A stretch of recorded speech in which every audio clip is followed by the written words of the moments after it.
ഇതാണ് ഇളവൻ കുമ്പളം. അത് എനിക്ക് പിന്നെ ഗാസ്ട്രോ എൻട്രോളജിസ്റ്റ് മറ്റേ തോമസ് വർഗീസ് അല്ലേ, ആ ഡോക്ടർ പറഞ്ഞതെന്നാണ്. SGOTക്കും SGPTക്കും മരുന്നില്ല, ഇനി വെറും വയറ്റിൽ ഇത് കുറച്ച് ദിവസം കഴിച്ചിട്ട് ടെസ്റ്റ് ചെയ്ത് നോക്ക്, നല്ല വ്യത്യാസം വരുമെന്ന് പറഞ്ഞു. അങ്ങനെ ഒരു മാസം ഞാനിത് കഴിച്ച് ടെസ്റ്റ് ചെയ്ത് കഴിഞ്ഞപ്പോൾ 100ൻ്റെ മുകളിൽ പോയ SGOTയും SGPTയും ഒക്കെ നോർമൽ ലെവലിലായി. കിലോ ഫാറ്റി ലിവറിൻ്റെ മരുന്നടിക്ക് ഇതെന്താ, ഇത് ഇളവൻ അല്ലേ? ഈ ഇളവൻ ബെസ്റ്റ്. Okay, thank you. ഇത് ഈ ഇളവനെ കൊണ്ടൊരു ജ്യൂസ് ഉണ്ടാക്കിയിട്ട് കഴിച്ചാൽ നമ്മുടെ ലിവറിനെ അങ്ങോട്ട് വിഷമമുക്തമാക്കാൻ ഏറ്റവും നല്ല സംഭവമാണ്. ഈ ഡീടോക്സിഫൈ ചെയ്യാന്നാ പറയാൻ പറഞ്ഞാൽ, നമ്മളിപ്പോൾ ഇവിടെ അഴുക്കുണ്ടാകുമ്പോൾ നമ്മൾ ക്ലീൻ ചെയ്യല്ലോ, അപ്പോൾ നമ്മൾ ചൂലെടുത്ത് അടിച്ച് വരും. അതുപോലെ നമ്മുടെ വയറിനെ ക്ലീൻ ആക്കാൻ പറ്റിയ ഏറ്റവും നല്ലൊരു സംഭവമാണ് ഇളവൻ മത്തങ്ങ എന്നല്ലേ പറയാം. ഇത് വേണമെങ്കിൽ വെറും വയറ്റിൽ നമുക്കൊരു ജ്യൂസ് ഉണ്ടാക്കി കഴിക്കാം. ഇനി വേണേൽ കറിയിൽ ഇത് എന്തെയ്യുമ്പോൾ പൊടി ഇത് ക്ലീൻ ആക്കുമ്പോൾ അങ്ങ് പോകില്ലേ? അങ്ങനെ വരുന്നല്ലേ. ഇതിങ്ങനെ കട്ട് ചെയ്ത് ഇങ്ങോട്ട് നല്ല ഉഷാറാക്കിയിട്ട് നല്ല ജ്യൂസാക്കി വെറും വയറ്റിലായിട്ട് കഴിക്കാം. പിന്നെ ഒരു മെച്ചം എന്ന് പറഞ്ഞാൽ ഇത് നമ്മളെ വയറിങ്ങോട്ട് ഫില്ലായി കിടക്കും. ഇതിനിപ്പോൾ നമ്മൾ കുറേ അങ്ങോട്ട് കഴിച്ചാലും വലിയ വിഷയമല്ല, കാരണം ഇതിനകത്ത് കലോറി വളരെ കുറവാണ്. കലോറി കൂടുമ്പോൾ നമ്മൾ കൂടുതൽ ഭക്ഷണം കഴിച്ചാൽ ആ എനർജി ആയിട്ട് സ്റ്റോർ ചെയ്യാം.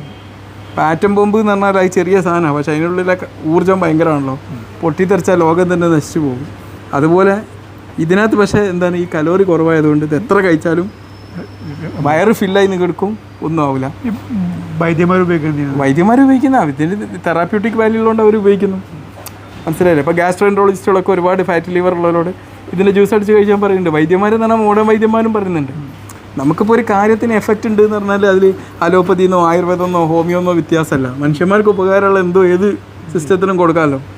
അപ്പം പിന്നെ എന്തെങ്കിലും വെച്ചാൽ അതിൽ വാട്ടർ കണ്ടൻറ്റ് കൂടുതലാണ്, വെള്ളത്തിൻ്റെ അളവ് ഒരുപാട് കൂടുതലാണ്. അതുകൊണ്ട് തന്നെ എന്താ പ്രശ്നം, നമുക്ക് ഒരുപാട് ഈ വെള്ളത്തിൻ്റെ അളവ് എന്ന് പറഞ്ഞാൽ ഇതിലുള്ള വെള്ളത്തിന് നമ്മൾ സാധാരണ വെള്ളം കുടിക്കുന്നതിനേക്കാളും പവർ ഉണ്ടാവും.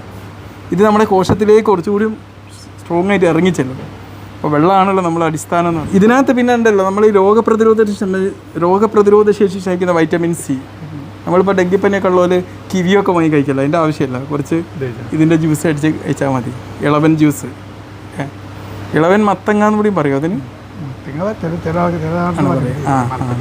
പിന്നെ വൈറ്റമിൻ B1, കാൽസ്യം, എല്ലിൻ്റെ കുറപ്പിന് വേണ്ടിയിട്ടുള്ള സംഭവങ്ങളും ഇതിലുണ്ട്. ഇംഗ്ലീഷിൽ പറയും ആഷ് ഗ്രൗണ്ട് എന്നാട്ടോ.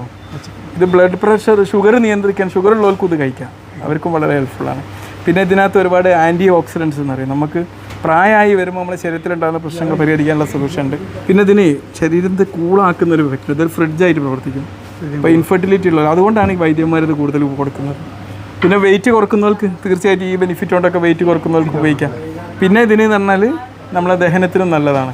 തീർച്ചയായിട്ടും നമ്മൾ ഇതുപോലുള്ള ഭക്ഷണങ്ങൾ മാക്സിമം നമ്മളെ ഭക്ഷണത്തിലൊക്കെ ഉൾപ്പെടുത്തിയിട്ട് നമ്മൾ ആരോഗ്യത്തെ പരിപാലിക്കുക. ഇന്ന് ഫാറ്റി ലിവർ എന്ന് പറഞ്ഞാൽ ആർക്ക് സ്കാൻ ചെയ്താലും കാണുന്ന വലിയൊരു ആരോഗ്യ പ്രശ്നമാണ്. അതിനുള്ള ഏറ്റവും നല്ലൊരു സൊല്യൂഷനാണ്.